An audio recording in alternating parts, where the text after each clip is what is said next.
Good evening and welcome back to another episode of The Longing. We are recording this fairly late in the evening, which is why it looks like a full day has been skipped, because I did also record yesterday's fairly early in the day. So we are nevertheless going to read the next chapter of Moby Dick, and then because this is such a short chapter, we're going to rearrange some pictures. So let's get going. Chapter 95. The Cassock. Had you stepped on board the Pequod at a certain juncture of this post-mortemizing of the whale, and had you strolled forward nigh the windlass, pretty sure am I that you would have scanned with no small curiosity a very strange, enigmatical object, which you would have seen there, lying along lengthwise in the lee scuppers. Not the wondrous cistern in the whale's huge head, not the prodigy of his unhinged lower jaw, not the miracle of his symmetrical tail. None of these would so surprise you as half a glimpse of that unaccountable cone, longer than a Kentuckian is tall, nigh a foot in diameter at the base, and jet black as Yojo, the ebony idol of Queequeg. And an idol indeed it is, or rather, in old times its likeness was, such an idol as that found in the secret groves of Queen Maachah in Judea, and for worshipping which King Asa her son did depose her, and destroyed the idol, and burnt it for an abomination of the book Kedron, as darkly set forth in the 15th chapter of the first book of Kings. Look at the sailor, called the Mincer, who now comes along, and, assisted by two allies, heavily backs the Grandissimus, as the mariners call it, and with bowed shoulders staggers off with it as if he were a grenadier carrying a dead comrade from the field. Extending it upon the forecastle deck, he now proceeds cylindrically to remove its dark pelt, as an African hunter the pelt of a boa. This done, he turns the pelt inside out, like a pantaloon leg, gives it a good stretching, so as almost to double its diameter, and at last hangs it, well spread, in the rigging to dry.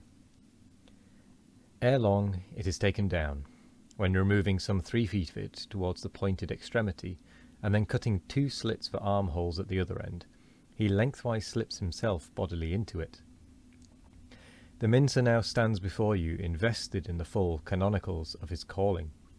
Immemorial to all his order, this investiture alone will adequately protect him, while employed in the peculiar functions of his office. That office consists in mincing the horse pieces of blubber for the pots, an operation which is conducted at a curious wooden horse, planted endwise against the bulwarks, and with a capacious tub beneath it, into which the minced pieces drop, fast as the sheets from a rapt orator's desk, arrayed in decent black, occupying a conspicuous pulpit, intent on Bible leaves. What a candidate for an archbishopric! What a lad for a pope were this Mincer!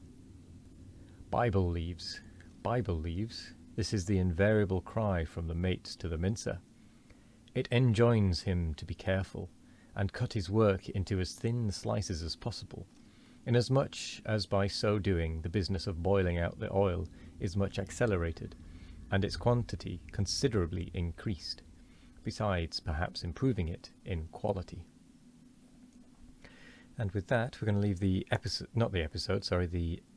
chapter and reading of Moby Dick there, and we are instead now going to move various bits and pieces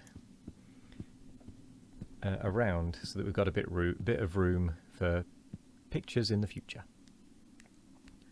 because we do need to make a bit more room.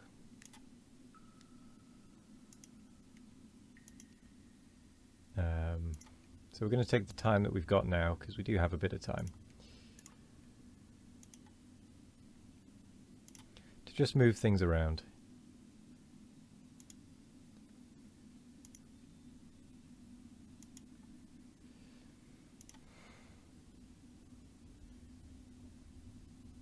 since it will need to be done at some point anyway,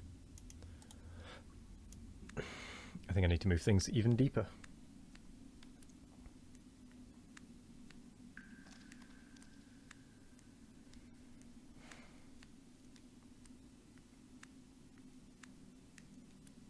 Ah yes, I'd forgotten we'd drawn that. Oh no, we didn't draw that, we found that. That was found in the mysterious, hidden, what's it called, tower that kept appearing and disappearing at, oh, what time was it? Around midnight? Or thereabouts? Somewhere around midnight, I can't remember exactly now.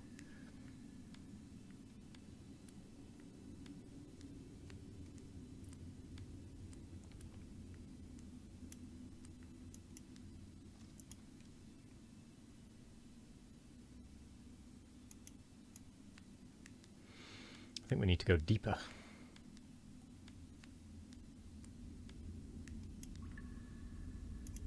Oh yes, that's right. This is the one that the king drew himself, apparently.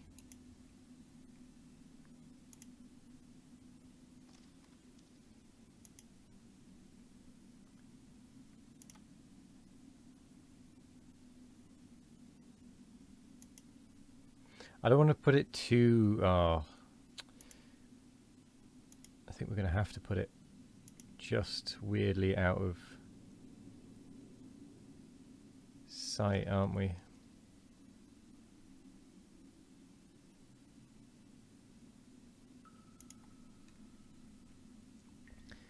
But I want to be able to still reacquire it.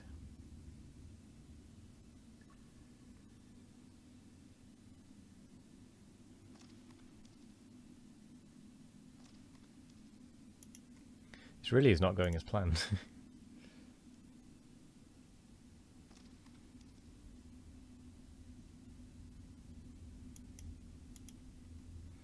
I was hoping to have more room.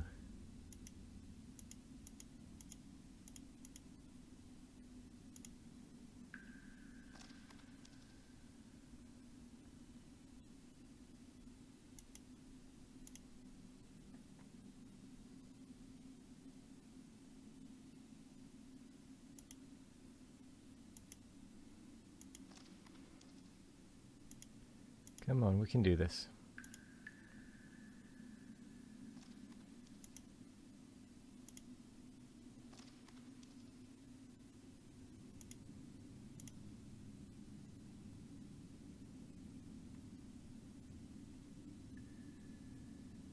Okay, maybe we can't. How annoying.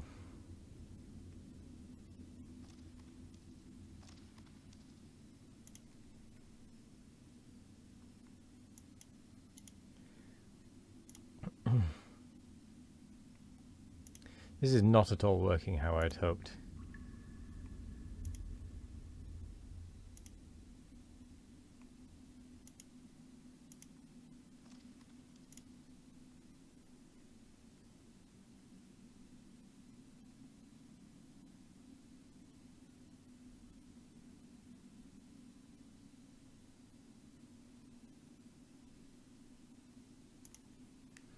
Still visible, technically.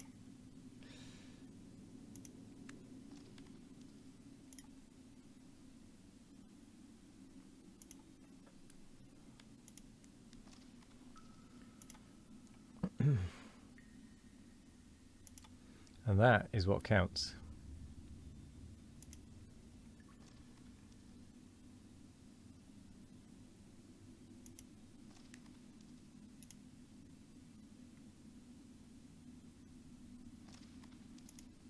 I reckon I can get that one higher then.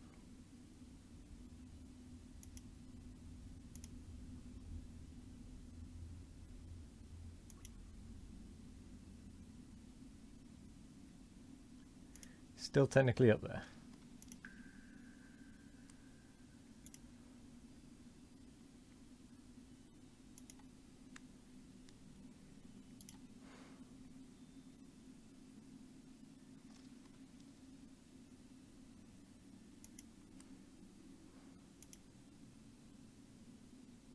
Yeah, if we get it as close to the ground as we can, that might be better.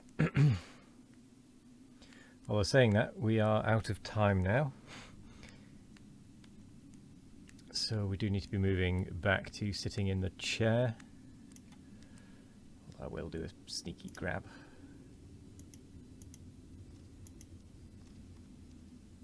Well, we're still down here.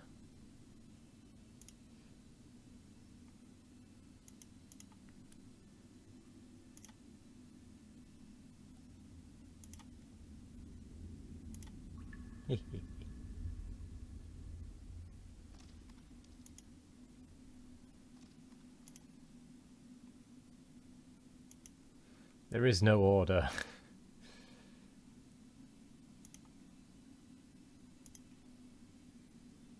But disorder.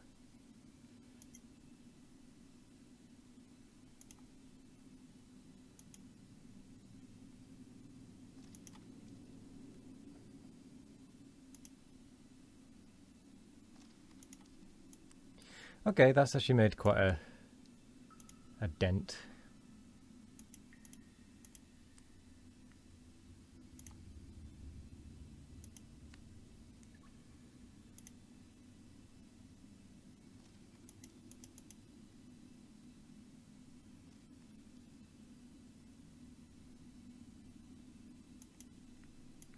Right.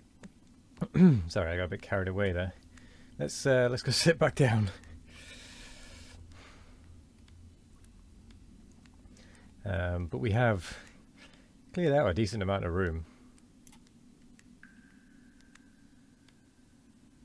I'm sorry, but I can't leave it like that. Just that one left. 'Twould be shameful, it 'twould.